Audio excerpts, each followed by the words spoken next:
Camino de Santiago, Camino Portughez, ziua 19, ziua când ar fi trebuit să dorm într-o unitate de pompieri.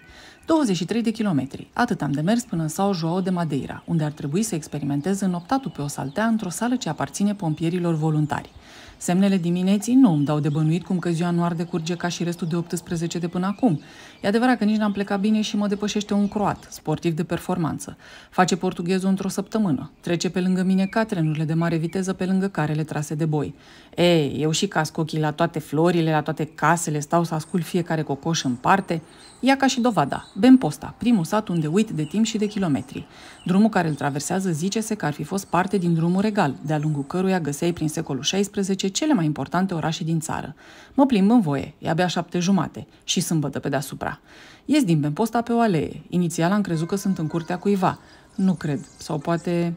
Mă rog, important e că ies la drum. Traversez calea ferată. Poteca e plină cu trandafiri, de toate culorile.